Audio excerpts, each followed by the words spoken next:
IELTS এর writing exam চলছে এবং রাইটিং এক্সামের পার্ট 1 চলছে।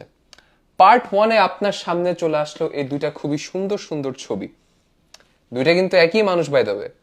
এবং আপনাকে বলতেছে নিচে কোয়েশ্চেনে summarize the information by selecting and reporting the main features and make comparisons where relevant। মানে আপনাকে বলতেছে এই দুইটা ছবির মধ্যে যে সিমিলারিটিস গুলো আছে বা যে যে জায়গাগুলোতে ডিফারেন্সেস গুলো আমরা নোটিস করতে পারতেছি ওগুলা নিয়ে আমরা একটা এসে লিখবো 150 শব্দের মধ্যে। আর এটা এক্স্যাক্টলি হচ্ছে রাইটিং পার্ট 1। আপনাকে কোনো একটা বার চার্ট, গ্রাফ চার্ট কোনো কিছু একটা দিবে, ম্যাপস দিতে পারে এবং স্পেসিফিক্যালি যদি ম্যাপ চায় আপনাকে প্রত্যেকটা স্পেসিফিক ফিচারের একটা আলাদা করে ডেসক্রিপশন দিতে হবে।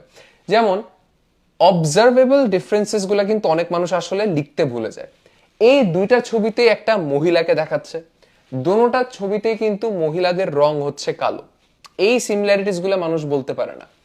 এরপর আমরা আরেকটা প্যারাগ্রাফ রাখবো ডিফারেন্সেস নিয়ে এবং ডিফারেন্সেসে আমরা বলবো যে ভদ্রমহিলার নাকটা একটু চিপাই গেছে, ভদ্রমহিলার ঠোঁটটা একটু বড় হয়ে গেছে এবং ভদ্রমহিলা এদিকে আমার দিকে তাকাইতেছে আর এদিকে আরেকজনের দিকে তাকাইতেছে। এগুলো হচ্ছে ডিফারেন্সেস।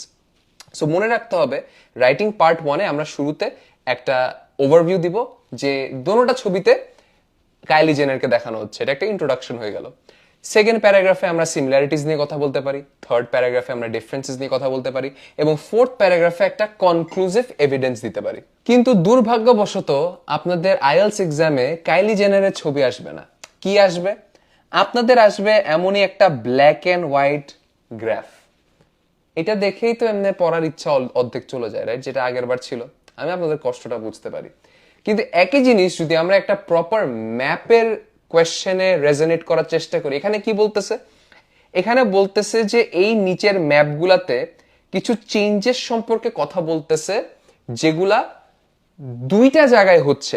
একটা হচ্ছে মিডোসাইড ভিলেজ এবং আরেকটা হচ্ছে ফন্টন। ফন্টনটা কি? ফন্টনটা হচ্ছে একটা নেইবারিং টাউন মিডোসাইডের সিন্স 1962। ঠিক আছে? সো এখানে দুইটা কাইলি জেনারের বদলে তিনটা এরকম ম্যাপ দেওয়া হইতেছে এবং এই তিনোটা ম্যাপের সিমিলারিটি ডিফারেন্সেস বুঝাই কিন্তু আপনার প্রথম কাজ। এরপর আমরা লেখালেখিতে আসব। ঠিক আছে? সো আপনাকে যদি বলে 1962 সাল, 85 সাল এবং নাও ভাবেন 2025 সাল, এই তিনোটা সালে আপনারা কি কি সিমিলারিটিস দেখতেছেন এবং কি কি ডিফারেন্সেস দেখতেছেন? প্রথমে আপনার চোখে কি পড়ে? যে প্রথমে এই মিডোসাইড ভিলেজ এবং ফন্টন এই দুইটা কিন্তু আলাদা আলাদা দুইটা জায়গা ছিল। এটা বোঝানোর জন্য আমি আপনাদেরকে আলাদা আলাদা করে মার্ক করে দেখাই। এই দেখেন, এই যে মিডো ভিলেজটা এবং ফন্টনটা এই দুইটা ছিল হচ্ছে আলাদা আলাদা দুইটা ভিলেজ।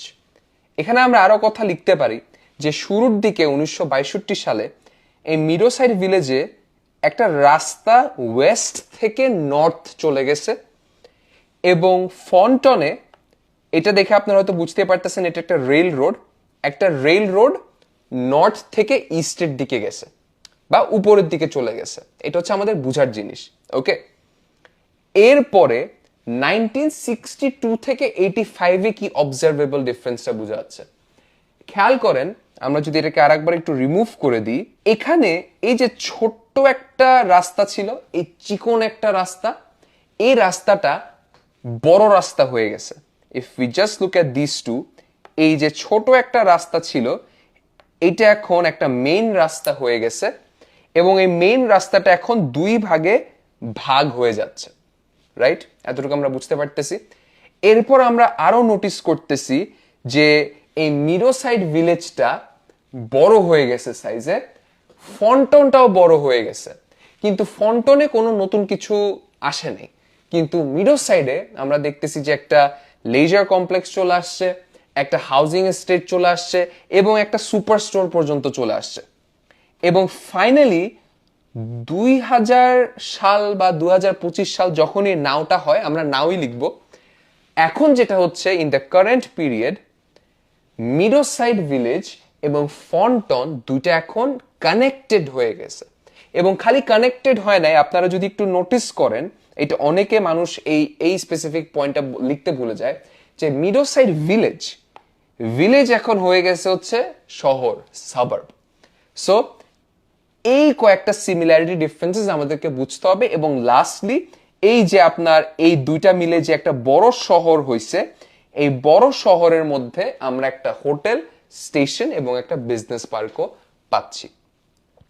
সো এর পরের স্লাইডে আমি আপনাদেরকে একটা স্যাম্পল অ্যান্সার দিব, যেটা আপনারা এই স্পেসিফিক পার্ট 1 এর জন্য ইউজ করতে পারতেন। This is the sample answer. এটা একটা স্ক্রিনশট নিয়ে ফেলেন এবং যদি কোনো কোয়েশ্চেন থাকে নিচে কমেন্টে জানাবেন।